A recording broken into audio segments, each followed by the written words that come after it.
kamera.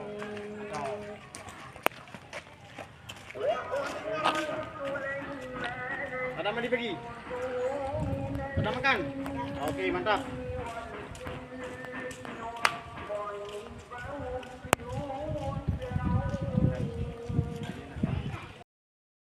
Warahmatullahi wabarakatuh. Waalaikumsalam warahmatullahi wabarakatuh. Alhamdulillahirabbil alamin wassalatu wassalamu ala asrafil anbiya'i wal mursalin wa ala alihi washabihi ajmain. Puji beserta syukur mari sama-sama kita panjatkan kehadirat Allah Subhanahu wa taala yang mana oleh Allah yang telah memberi kita kesempatan pada hari ini. Selawat bernadakan salam, tak lupa pula saya sanjungkan ke pangkuan Nabi besar Muhammad sallallahu alaihi wasallam yang telah membawa umatnya dari alam jahiliyah kepada alam Islamiyah, dari alam kebodohan kepada alam yang berilmu pengetahuan. Kata-kata penghormatan saya kepada Ibu Kepala Sekolah SD Negeri 13 Samudra. Kata-kata penghormatan saya kepada seluruh Dewan Guru. Kata-kata selanjutnya yaitu untuk mendapat keberkahan dari Allah, kita semua berdoa sejenak. Bismillahirrahmanirrahim. Alhamdulillahirabbil alamin. Arrahmanirrahim. Maliki yaumiddin. Iyyaka na'budu wa iyyaka nasta'in. Ihdinas siratal mustaqim. Siratal ladzina an'amta 'alaihim ghairil maghdubi 'alaihim waladdallin. Selanjutnya menyanyikan lagu kebangsaan Indonesia Raya. Kepada para guru untuk berdiri sejenak.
Selanjutnya, kata-kata sambutan dari Ibu Kepala SD Negeri 13 Samudra.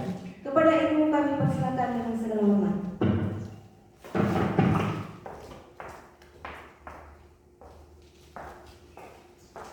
Assalamualaikum warahmatullahi wabarakatuh. Waalaikumsalam warahmatullahi wabarakatuh. Alhamdulillah, puji dan syukur kepada Allah Subhanahu wa taala. Dengan rahmat dan iradahnya hari ini kita masih hadir ke sekolah menunaikan tugas kita seperti biasanya. Selawat berangkai salam, marilah sama-sama kita sanjung sajikan kepada pangkuan alam Nabi besar Muhammad Sallallahu Alaihi Wasallam. Yang kami hormati Bapak Ibu hebat SD Negeri 13 Samudra, dan juga penghormatan luar biasa kepada Bapak Muhammad Ridal yang saat ini memangku jabatan sebagai CGP Angkatan 11 Utusan SD Negeri 13 Samudra Aceh Utara 2024. Bapak dan Ibu, hari ini rekan kita, mitra kerja kita akan melakukan diseminasi budaya positif sebagai tugas yang beliau emban pada modul 1.4 tentang penerapan budaya positif. Nah, nanti Bapak Muhammad Ridal akan mengupas habis tentang budaya positif serta penyebaran budaya positif di lingkungan sekolah. Sebelumnya, saya ingin menyampaikan apa itu budaya positif atau sering juga disebut dengan disiplin positif. Harapan besar saya kepada Bapak Muhammad Ridal setelah melakukan diseminasi ini, Bapak dan rekan-rekan SD Negeri 13 dapat mengaplikasikan dan mewujudkan penerapan budaya positif ini di lingkungan sekolah. Bapak dan Ibu, apa itu budaya positif atau lebih dikenal dengan disiplin positif? Nah, disiplin positif itu merupakan sebuah pendekatan di mana kita akan melakukan pengajaran kepada siswa tanpa adanya punishment ataupun hukuman.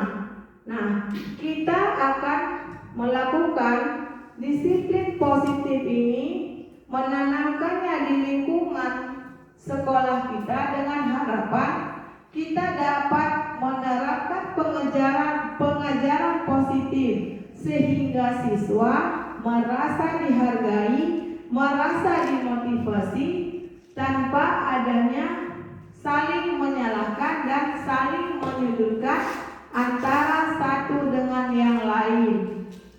Nah, kemudian kenapa harus disiplin positif?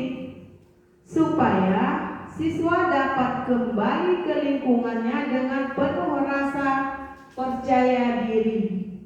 Nah, nanti Pak Ridal selaku mitra kerja dan juga rekan guru akan mengupas habis tentang apa saja pemahaman budaya positif. Ada apa saja di budaya positif di lingkungan sekolah.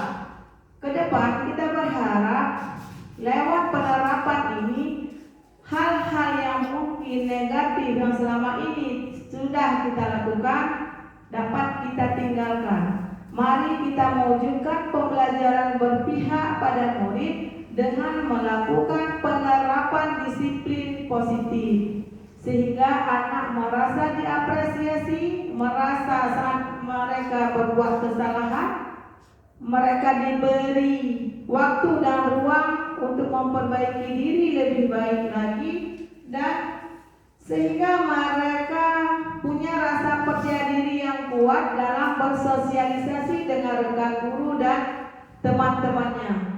Nah, disiplin positif itu sendiri diterapkan untuk mewujudkan lingkungan sekolah yang nyaman, lingkungan sekolah yang ramah anak, sehingga siswa harapannya hadir ke sekolah berjumpa dengan kita tumbuhnya rasa rindu, tetapi bukan tumbuhnya rasa saling menakutkan, sehingga hadirnya penerapan disiplin positif itu menjadikan lingkungan sekolah yang berkarakter, nyaman bagi kita dan nyaman bagi siswa. Harapan saya ke depan, perlahan-lahan penerapan disiplin positif ini dapat tumbuh dalam diri kita sendiri, pada diri anak-anak tanpa paksaan, sehingga terwujudnya lingkungan sekolah yang nyaman. Nah, kepada Bapak Muhammad Ridal, saya harapannya setelah diseminasi hari ini dapat menerapkan di lingkungan sekolah dengan semua rekan guru untuk terus bermitra memperbaiki lingkungan sekolah yang ramah anak dan dilakukan oleh semua warga sekolah tanpa paksaan. Itu saja. Mari kita semua rekan Dewan Guru untuk sama-sama mendengarkan apa yang akan disampaikan nantinya oleh Bapak Muhammad Ridha. Ini saja. Assalamualaikum warahmatullahi wabarakatuh.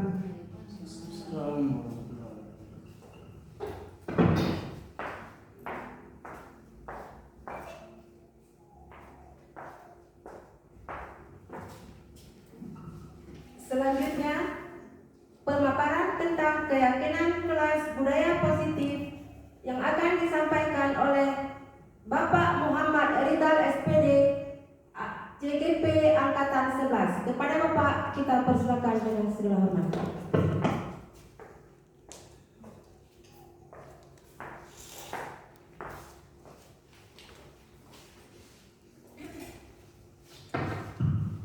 Assalamualaikum warahmatullahi wabarakatuh.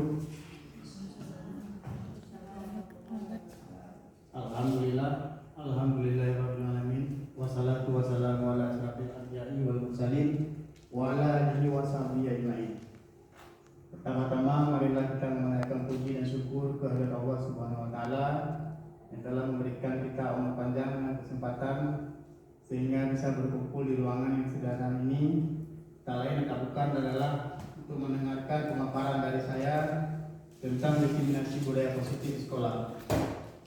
Selanjutnya selawat dan salam mari kita sambungkan ke pangkuan Rasulullah SAW yang telah membawa kita dari alam kebodohan ke alam penuh berilmu pengetahuan seperti sekarang ini.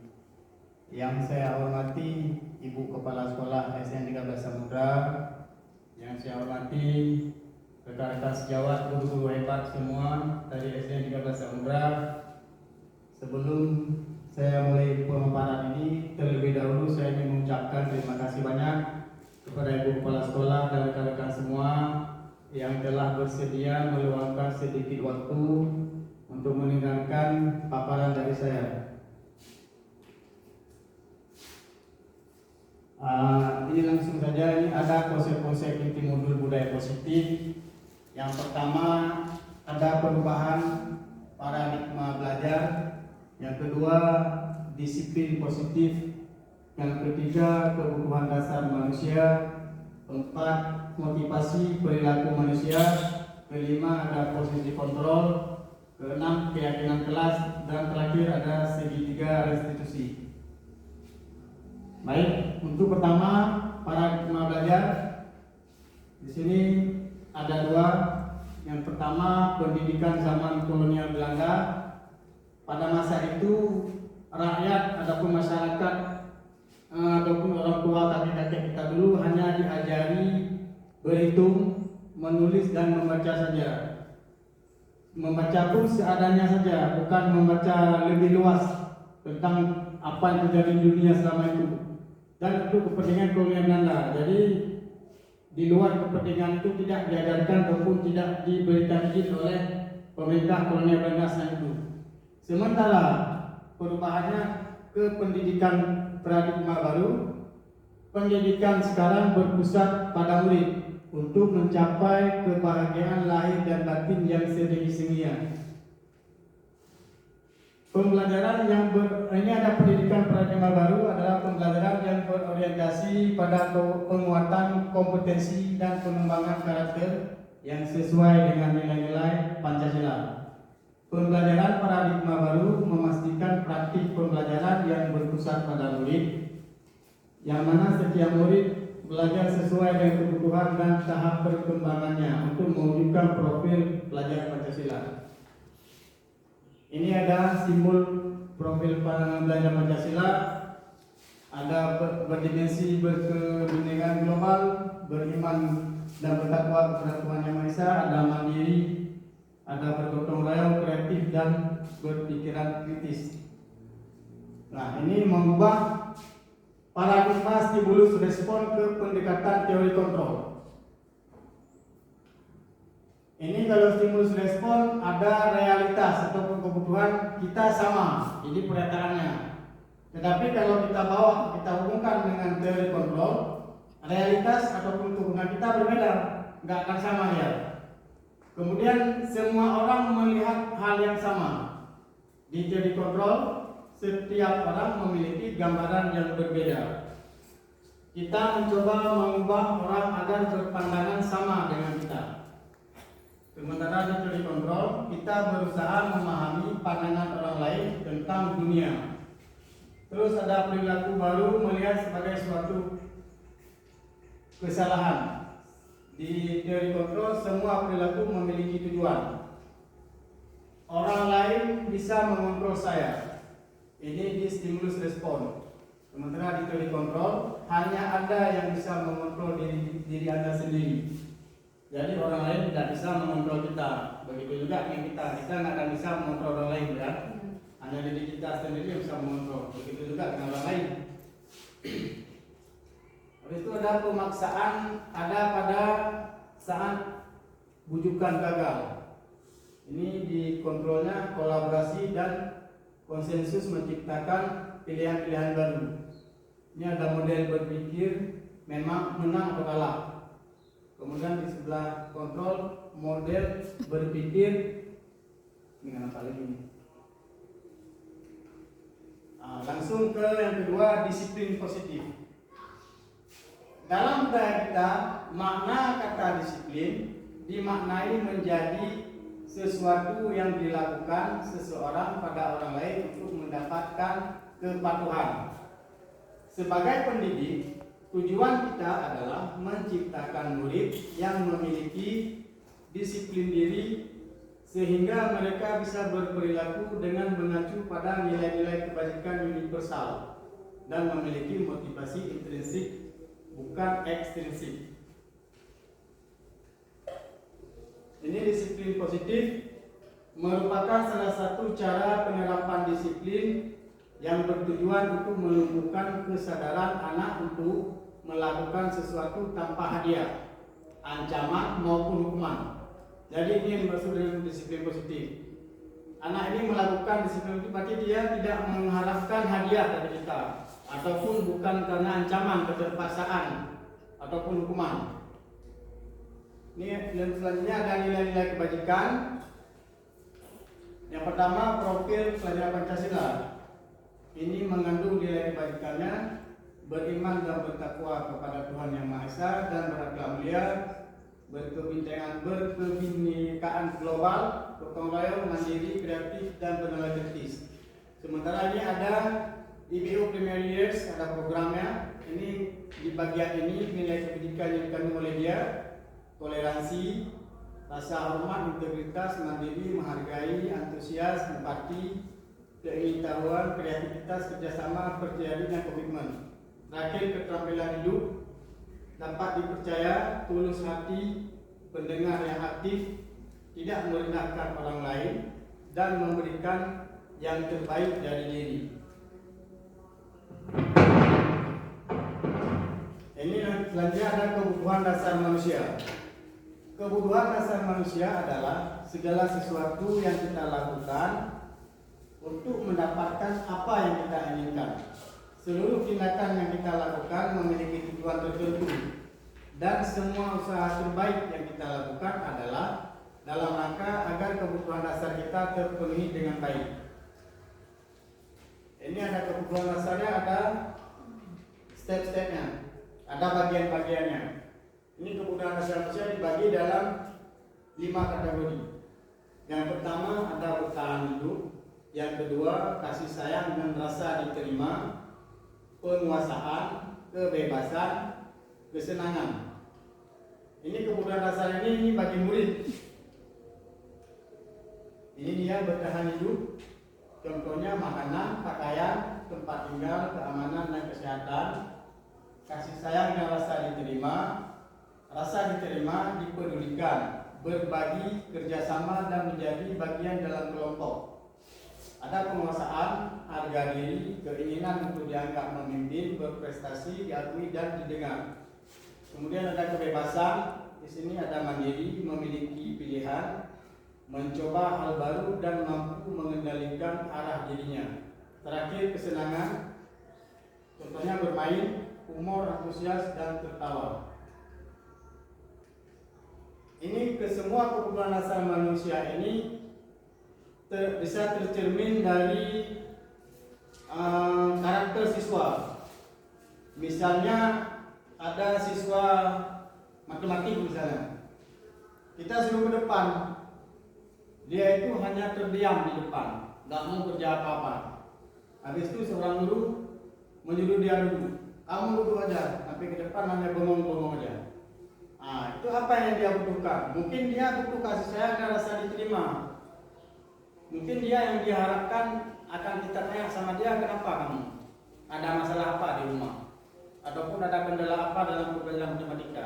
Jangan-jangan kita salah mengajar atau salah memberikan ilmu. Itu salah satunya. Ini ada motivasi perilaku manusia. Motivasi adalah dorongan yang timbul dari diri seseorang secara sadar atau tidak sadar untuk melakukan suatu tindakan dengan tujuan tertentu. Ada dua jenis motivasi perilaku pada diri manusia. Yang pertama, motivasi ekstrinsik adalah motivasi yang berasal dari luar. Contohnya, murid melakukan disiplin diri dikarenakan takut dihukum atau menghindari hukuman. Ini berarti dia tidak ikhlas. Kenapa dia lakukan disiplin diri? Karena takut kita hukum, takut kita suruh kukit sampah, ataupun berdiri sebelah kaki, ataupun menyuruh push up. Yang kedua, murid melakukan disiplin diri dikarenakan ingin mendapatkan imbalan berupa hadiah atau pujian dari orang lain. Ini biasanya anak ini kelewat disiplin dengan harapan nanti nilai di rapor bagus, dapat nilai bagus, dapat hadiah. Adapun kita puji, kamu baik kali ya, tepat waktu selalu. Itu yang diharapkan. Itu rata-rata kayak itu semua. Kemudian ada motivasi intrinsik, motivasi yang berasal dari dalam diri. Contohnya menghargai nilai-nilai kebajikan diri sendiri. Murid melakukan disiplin diri karena sadar akan nilai-nilai kebajikan dalam dirinya. Jadi kalau intrinsik ini dia bukan mengharapkan imbalan atau apa-apa, memang betul-betul yakin dan ikhlas. Ada kebanggaan tersendiri kalau datang tepat waktu. Ini ada konsep disiplin, identitasnya gagal. Ini ada yang hukuman tadi. Ada menyakitkan, tidak nyaman, memaksa, murid jadi takut, murid menyembunyikan kesalahan, murid menjadi rendah diri. Ini sering terjadi di depan kita. Kadang murid jadi penakut, dia nggak mau tanya, nggak mau apa-apa. Padahal dia nggak ngerti, belum ngerti pelajaran kita. Kemudian ada penghargaan hadiah. Ini kalau kita kasih untuk dia ini tidak efektif ataupun merusak hubungan sifat diri. Sebagian anak berkomentar, padahal dia sering nggak datang, tapi kenapa dia dapat ranking 1 ataupun dapat ranking 2 dan 3. Sementara yang dapat ranking bisa menimbulkan sifat diri pada siswa yang lain. Yang ketiga, mematikan kreativitas. Ini anak nggak mau bereaksi ataupun melakukan sesuatu yang baik kalau nggak kita kasih hadiah, ketergantungan sama hadiah. Ini mematikan kreativitas maksudnya. Yang keempat, menghukum dengan sistem ranking. Ini yang saya barusan katakan, anak-anak itu aja yang dapat ranking, sementara dia belum tentu pandai. Yang kelima, merampas hak menghargai dirinya. Ini ada konsep disiplin dengan identitas sukses. Ini ada konsekuensi, penguatan jangka pendek, perlu monitoring berkelanjutan. Ini stimulus sama respon yang tadi. Murid menghormati peraturan. 5, kehilangan waktu untuk merenungi kesalahan. Ada restitusi. Di sini dituntut murid bertanggung jawab atas perilakunya. Nomor 2, fokus pada penyelesaian masalah jangka panjang. Murid menghormati dirinya dan orang lain. Keempat, ada teori kontrol, dirinya memegang kontrol. Nomor 5, murid bersemangat memperbaiki kesalahan. Konsep disiplin dengan pendekatan restitusi adalah sebuah cara menanamkan disiplin pada murid. Apa itu restitusi? Restitusi adalah proses menciptakan kondisi bagi murid untuk memperbaiki kesalahan mereka sehingga mereka bisa kembali pada kelompok mereka dengan karakter yang lebih kuat. Ini dari Perintah Sibosen 2004. Ciri-ciri restitusi: 1. Menguatkan dan fokus pada solusi. Yang kedua, fokus pada karakter bukan tindakan. 3. Bukan menembus kesalahan namun belajar dari kesalahan. 4. Mencari kebutuhan dasar yang mendasari tindakan. Nomor 5. Tawaran bukan paksaan. Nomor 6. Memperbaiki hubungan. Nomor 7. Menuntun untuk melihat dalam diri. Ini ada perbedaan, ini ada kasus. Contoh kasus, murid terlambat datang ke sekolah. Ini ada 3 perbedaannya. Ada yang secara memberikan hukuman ataupun konsekuensi ataupun restitusi. Kalau dengan kasus semacam ini, kalau yang posisinya di hukuman, murid disuruh berdiri di depan kelas selama 15 menit. Apakah ini pernah kita lakukan? Pernah. Kalau pernah, berarti posisi kita seorang guru ada yang pada posisi pemberi hukuman. Yang kedua, guru marah-marah terhadap murid sehingga murid menjadi takut. Ini membentak-bentak murid sehingga murid bukan tambah baik karakternya, malah jadi pendiam karena takutnya berlebihan. Yang ketiga, murid disuruh menulis, saya tidak akan terlambat lagi sebanyak 100 kali. Nah, ini efek jerah kalau kita bilang, efek jerah. Kalau ada seperti kasus kemarin itu ada ngambil duit orang, kita suruh buat, saya tidak pernah mengulangi lagi 100 kali di kertas. Habis itu kita suruh baca di depan lapangan. Dengan demikian anak bukan menjadi lebih baik juga, malah minder sama kawan-kawannya, merasa malu, malah sebagian dibully sama kawan dibully. Ini yang konsekuensinya, guru memberikan konsekuensi untuk tetap berada di kelas selama jam istirahat berlangsung. Nah, ini hukuman dia. Di saat anak-anak sudah istirahat, kita melarang dia untuk istirahat sampai masuk lokal nanti. Yang kedua, guru tegas dan siswa menghormati peraturan.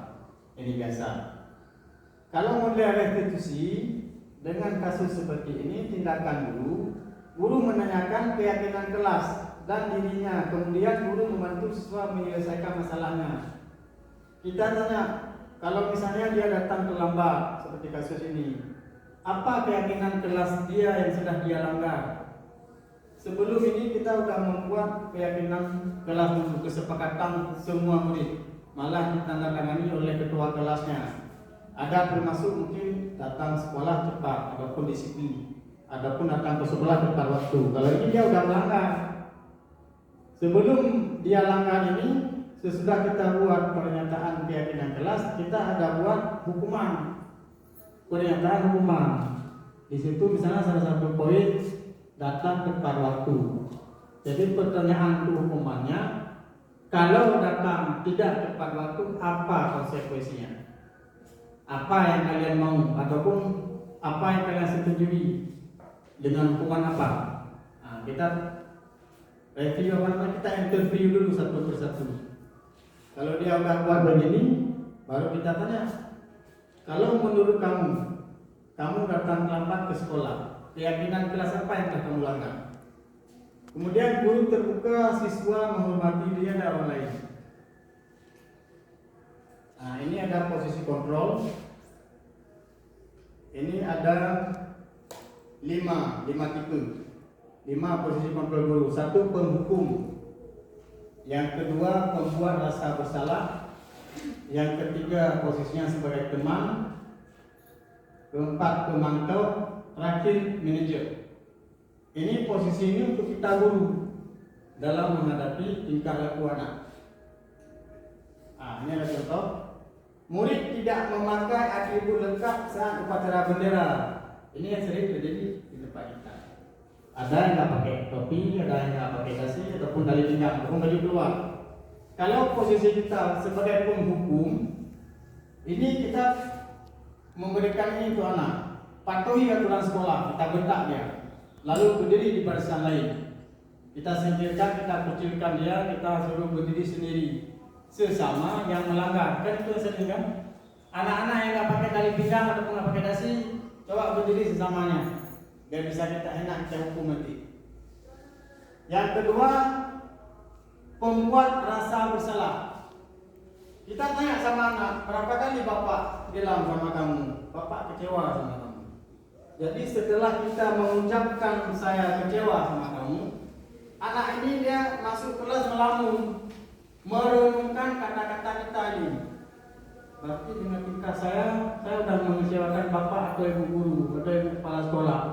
Jadi anak ini merasa bersalah dia dengan kata-kata kita ini.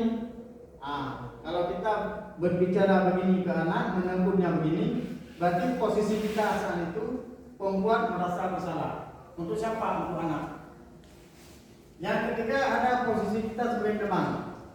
Ini ada cara mengujuk dia. Ayolah yang tertib, buat bapak ibu guru ini bangga. Kali ini tidak apa-apa berbuat salah. Kita rangkul dia. Jadi kalau begini kita ngomong, kalau begini kita berbicara kepada anak ini seolah nggak berasa bersalah. Karena kita merangkul dia dengan kata-kata yang sopan begini. Ya kan? Nah, sekarang di posisi pemantau. Pemantau ini kita tanya sama anak, kamu sudah melanggar apa peraturan sekolah kita dan apa konsekuensinya. Kita tanya sama anak, kalau udah jadi dia terlambat ataupun tidak memakai atribut ini, kita tanya sama dia, apa peraturan sekolah kita. Berarti peraturan sekolah kita harus memakai atribut lengkap dan upacara.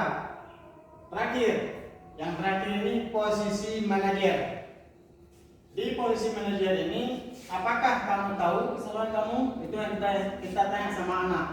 Kira-kira bagaimana cara kamu akan memperbaiki kesalahan kamu tadi? Kalau ada anak yang bermasalah seperti kasus ini ataupun kasus yang lainnya, kita nggak boleh membentak. Kita juga nggak boleh menghardik anak itu.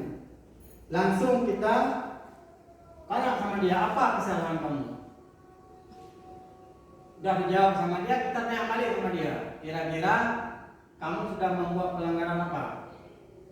Kemudian diceritakan, habis itu kita tanya apa langkah kamu untuk memperbaiki kesalahan kamu yang barusan. Jadi anak merasa lebih dihargai, tidak langsung kita hukum dia.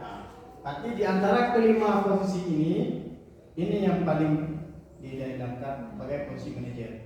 Mungkin ada sebagian kita tidak mudah membuat begini, cuma belum tahu apa posisinya. Apa namanya manajer? Ya kan? Seperti penghukum. Kita rata-rata sekarang berada di posisi penghukum dan pembuat merasa bersalah anak, dua ini. Kalau ini jarang bantu, kan? Seperti kasus kemarin, kasus Putra. Gak mungkin kita menjadikan kita sebagai teman dia, karena kita masih emosional. Jadi yang lebih sering ini posisi penghukum dan pembuat merasa bersalah. Yang paling baik di antara semua ini di manajer. Ini ada keyakinan kelas. Mengapa keyakinan kelas? Mengapa bukan peraturan kelas? Ini ada pembentukan keyakinan kelas. Yang pertama harus bersifat abstrak. Yang kedua berupa pernyataan universal. Kemudian dibuat dalam pernyataan positif. Sedikit saja kalimatnya agar mudah diingat. Sesuai dengan kondisi kelas dan sekolah sehingga mudah diterapkan. Semua warga sekolah atau warga kelas dilibatkan saat membuat keyakinan kelas. Jadi di sini terutama sekali kita harus berkolaborasi dengan wali kelas. Kemudian dengan warga kelas tersebut. Kebetulan saya merangkap sebagai wali kelas. Jadi cukup bekerja sama dengan kawas Jawa dan meminta izin atau restu dari ibu kepala sekolah. Ini terakhir ada segitiga restitusi. Suatu proses dialog yang dijalankan oleh guru agar dapat menghasilkan murid yang mandiri dan bertanggung jawab. Ini kalau anak membuat kesalahan ataupun ada kasus. Yang pertama, kita harus menanyakan ataupun langkah kita memvalidasi tindakan yang salah dari si anak. Habis itu menstabilkan identitas. Yang ketiga menanyakan keyakinan. Nah, ini ada yang pertama. Begitu anak ada berbuat salah ataupun kasusnya apa, langkah kita pertama menstabilkan identitas. Ini berdasarkan prinsip membuat kesalahan adalah bagian dari proses pembelajaran. Jadi berbuat salah itu wajar. Begitu kita wawancara sama anak, ini sebentar lagi ada videonya. Berbuat salah itu wajar, itu ucapan kita untuk anak. Kemudian tidak ada manusia yang sempurna, pasti berbuat salah. Ibu bapak juga pernah melakukan itu. Ibu bapak tidak mau mencari siapa yang salah, ini kita katakan sama si anak. Tapi ibu bapak ingin mencari solusi dari permasalahan ini. Terakhir, kamu berhak merasa begitu. Ini misalnya dibully. Udah kita tanya, apa masalahnya? Oh, si dia mengejek nama orang tua saya apa? Nah, jadi kita langsung ngomong di sini, kalau itu yang dia lakukan, kamu berhak marah ataupun palak. Bapak juga merasakan demikian kalau orang tua bapak diejek sama orang lain. Tetapi gimana solusinya? Nah, kayak gitu. Jadi kita tidak memfokuskan anak, tidak memanaskan anak. Kemudian ada menanyakan keyakinan. Sudah dilanggar suatu masalah sama dia. Kita tanya sama dia, apa keyakinan kelas kita? Disiplin Pak, ataupun tidak merokok, ataupun jujur, tidak mencuri punya orang, tidak membuli teman. Nah, kemudian nilai-nilai apa yang kita disepakati bersama? Ini pasti sebelumnya sudah kita buat kesepakatan dengan si anak. Habis itu seperti apa gambaran sebuah kelas yang ideal menurut kamu? Kita tanya sama dia. Habis itu kamu ingin menjadi orang yang seperti apa? Jadi dengan pertanyaan begini, anak merasa tidak disalahkan, ya kan? Nah, yang terakhir, validasi tindakan yang salah. Kenapa kamu marah-marah? Pasti kamu punya alasan mengapa melakukan hal itu. Baru dijawab bla bla bla bla. Habis itu kita bilang, padahal kamu bisa melakukan yang lebih buruk dari ini, tapi tidak kamu lakukan. Misalnya ada seorang menolak kawannya. Dia tidak langsung memukul balas, tapi cukup hanya menggertak ataupun memaki-maki dia. Itu jalan menurut saya ini masih baik. Seandainya dia lempar pakai batu atau pakai kayu kan jadi masalah yang lebih besar lagi. Terakhir, terus kamu patut bangga karena telah melindungi sesuatu yang penting bagimu. Kamu melakukannya karena mempertahankan sesuatu yang penting bagimu. Nah, ini ada penerapan segitiga restitusi. Sebentar ya.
barusan Bapak Ibu sudah mendengarkan contoh penerapan restitusi. Jadi dengan ada kasus tadi yang 2 itu, kemudian saya penerapan restitusi, sehingga kedua anak tersebut merasa tidak disalahkan, karena dengan peraturan restitusi ini anak tidak langsung disalahkan, tapi anak lebih diminta untuk bertanggung jawab, sehingga anak merasa dihormati. Nah, dengan berakhirnya pemutaran contoh restitusi tadi, maka dalam penerapan program disiplin positif, hendaknya guru memiliki standar kepribadian profesional dan sosial yang baik, di mana guru mampu merefleksi dirinya dalam posisi kontrol saat ini, bagaimana perjalanan dirinya sebagai among atau manajer yang menuntun murid-muridnya menjadi insan yang mandiri, merdeka, dan bertanggung jawab. Terima kasih sudah memperhatikan ataupun mendengar pemaparan dari saya. Sekali lagi terima kasih atas waktunya. Saya akhiri dengan wabillahi taufik wal hidayah. Wassalamualaikum warahmatullahi wabarakatuh. Nah, sekarang mungkin beberapa saat lagi, sebentar lagi saya akan masuk ke kelas dan saya akan membuat keyakinan kelas bersama murid-murid. Assalamualaikum. Waalaikumsalam warahmatullahi wabarakatuh. Siap, Bro. Hormat, Bro. Beri salam. Assalamualaikum warahmatullahi wabarakatuh. Waalaikumsalam warahmatullahi wabarakatuh. Doa, Bro. Baca doa.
Gimana kabarnya, sehat?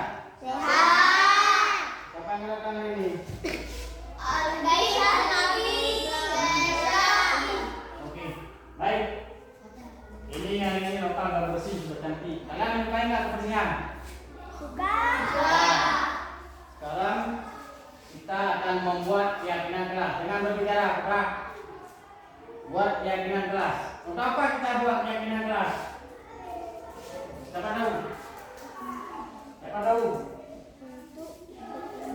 Untuk hebat. Keyakinan kelas untuk membuat kelas menjadi aman dan nyaman. Dengan sekolah nyaman dan aman, kalian aman nggak belajar? Aman. Kalau aman belajar, pandai nggak kita? Pandai. Sekarang Bapak bagi ini apa namanya? Kertas post-it ya. Jadi di sini nanti kalian tulis satu orang satu keyakinan kelas. Habis itu kalau sudah siap kita tempel ke depan. Satu orang satu juga. Nah ini sekarang Pak begini dulu. Ini merah semua. Ambil pulpen tulis. Nih. Satu orang satu ya. Ambil. Pakai pulpen lah, nanti pakai spidol. Hijau sudah, tinggal kuning. Kuning. Siapa yang suka warna kuning? Nih.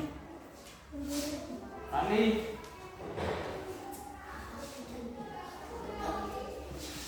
Tapi hijau sudah terpaksa yang mana cewek pink ya. Ambil pulpen tulis. Apa keyakinan kelas yang kalian buat? Buat masing-masing ya? Boleh. Buat sekarang. Coba pikirkan apa yang bermaksud, apa contoh-contoh keyakinan kelas itu yang ditulis ya. Jangan buat yang lain.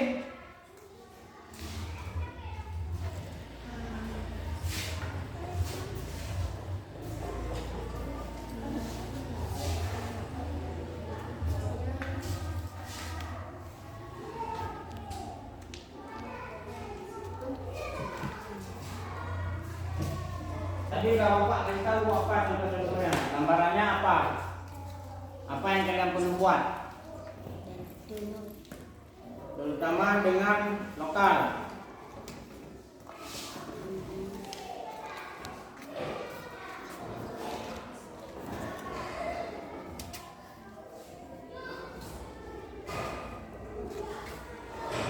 Tulisan yang cantik ya, saya bisa dibaca. Yang bagus tulisan. Karena nanti siap tempel baca. Nggak mungkin karena bacaan.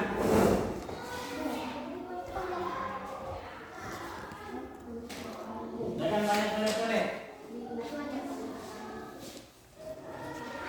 Ya, satu aja, satu orang satu ya. Kalau kan tidak kepakai anak kawan yang lain.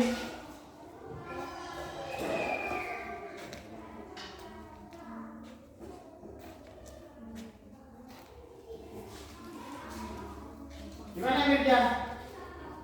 Mirja banyak kali mikir dia.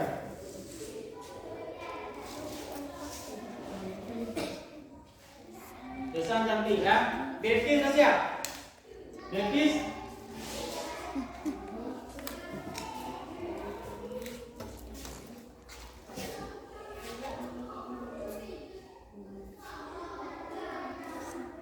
Semua sudah dah. Udah siap. Sekarang siapa yang udah siap? Nah, sebentar, ini yang saya panggil itu datang dulu ke depan. Asmaul Husna.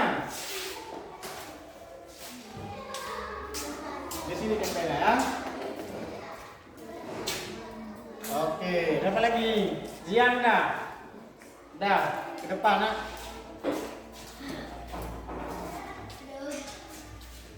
Sini. Oke. Nah, udah.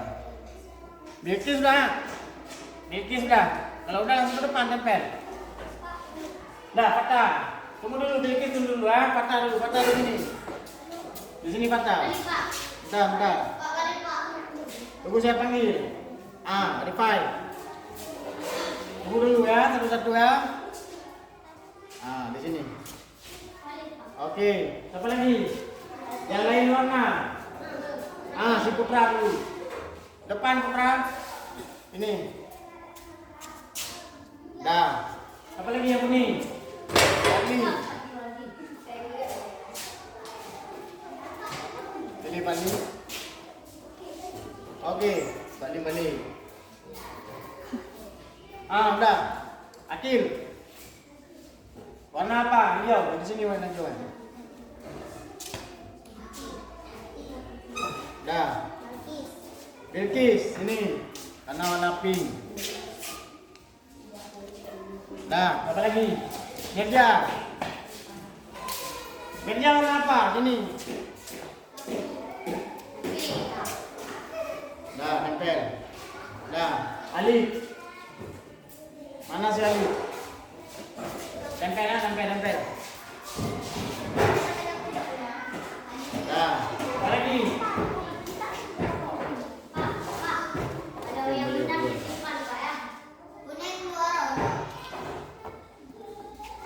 Nah, satu lagi. LED. Lain, dapat belum? Udah semua? Kalau udah semua, sekarang Bapak panggil Asmaul Husna untuk membaca ini. Coba baca Asmaul Husna ke depan. Nih baca satu-satu ya. Tidak boleh keluar ketika bel berbunyi. Ya, terus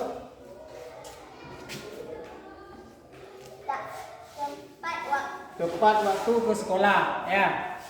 Tidak boleh masuk ke kelas Orang lain. Oke, ini berbicara yang sopan, jangan berbunyi orang. ya, ini dilarang merokok di dalam Kelas. kelas. Ini Dilarang masuk ke lokal orang lain. Tidak terlambat datang ke sekolah. Menjaga kebersihan kelas. Jangan duduk di depan pintu kelas. Tidak Mengejek mengejek teman-teman. Tidak boleh bully teman yang sakit parah dan lemah. Oke, Kebenaran kita. Nah, ini sudah kalian tulis semua. Sudah ditulis ini semua. Ini ada hukumannya apabila kalian melanggar. ini tadi ada Datang tepat waktu ke sekolah. Kalau terlambat bagaimana? kita hukum. kita hukum. Apa hukumannya? Nah, ini ya dulu. Kita buat dulu Kesimpulan ini baru kita buat hukumannya. berarti ini keyakinan kelas. Keyakinan ke kelas. 1. Datang tepat waktu. Datang ke sekolah tepat waktu. Dah, nomor 2 apa? Menjaga kebersihan kelas. Menjaga kebersihan kelas. Apalagi yang ketiga? Jangan bullying. Jangan bullying. Dah, ini masuk teman memang. Nomor 4, berbicara apa? Berbicara sopan. Berbicara sopan. Yang kelima apa lagi? Jangan masuk ke lokal orang lain ya. Jangan masuk ke lokal orang lain. Apalagi? Jangan keluar ketika berbunyi. Kalau mau keluar tunjuk tangan, ya. Kalau mau keluar Tangan. tunjuk tangan kan? Apalagi? Satu lagi aja. Coba ulangi apa? Ada tulis tadi.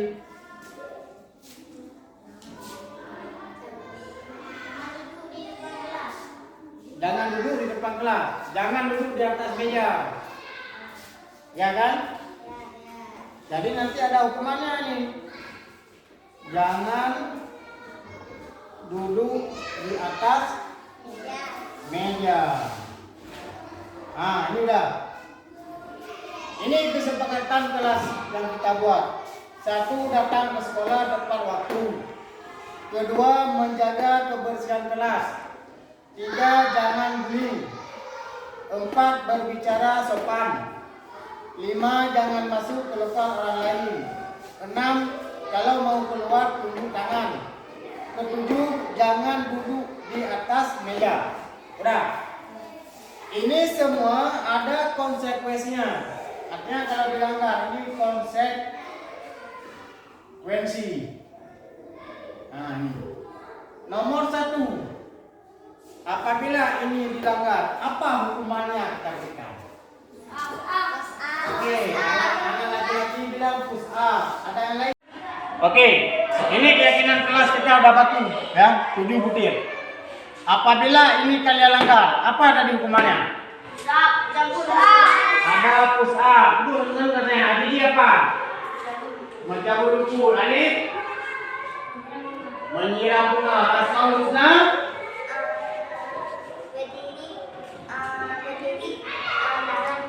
Berdiri Udah berdiri sebelah kaki. Kalau rias apa? Sifali stop jam. Adini sebelah ini udah. Jadi yakin? Membersihkan lokal. Oke, satu kita buat apa tadi? Jangan push up. Push up tidak sembuh. Menyiram bunga, ya. Menyiram bunga. Menyiram bunga. Nomor 2 apa? Dapur rumput aman kalau dengan menyiram bunga. Ya kan? Jangan sport jam. Menyanyikan lagu daerah boleh? Apa juga? Boleh. Menyanyikan lagu daerah dan lagu nasional. Menyanyikan lagu bebas, ya? Menyanyikan lagu bebas. Kalau kita suruh baca puisi boleh nggak? Kalau lambat. Misalnya si Alif lambat, dia jangan masuk ke pelajaran dulu, berdiri di depan, baca puisi, ya? Membaca puisi.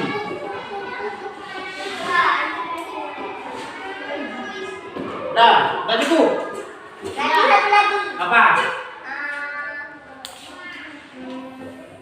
Apa? Kalau datang ke tempat sapu ruangan. Menyapu ruangan, ya. Menyapu ruangan. Menyapu ruang kelas. Oke, ini udah cukup kan? Dah. Kalau udah cukup, ini harus betul-betul diterangkan. Kalau enggak ini hukumannya. Hukuman ini bukan tempatnya. Misalnya hari ini siapa yang tambah siram bunga. Udah kita serang nih. Besok jangan lagi suruh siram bunga, menyapu ruangan. Kalau tempat-tempatnya kita suruh ini kapan kalian belajarnya? Ya kan? Berarti ini udah komplit ya. Udah setuju ya? Setuju nggak yang ini? Sekali lagi teman semangat, setuju nggak? Oke, kalau setuju, ketua kelas datang ke sini tanda tangan. Ya, ketua kelas. Siapa namanya? Patah. M Patah. Pegang ini. Di sini tanda tangannya. Tekan dulu. Oke. Silakan duduk. Tepuk tangan. Baik, Bapak sekalian, ini sudah ditandatangani oleh ketua kelas. Siapa yang melanggar hukum hukuman ya? Berarti dengan berakhirnya penandatanganan oleh ketua kelas tentang keyakinan kelas kita dan konsekuensinya, berakhir pula acara kita dalam rangka membuat keyakinan kelas. Ya, Bapak ucapkan terima kasih banyak atas kerjasamanya ya. Semoga harapan Bapak ini betul-betul diterapkan. Jangan asal kita buat ya. Oke, Bapak akhiri dengan Assalamualaikum warahmatullahi wabarakatuh. Waalaikumsalam.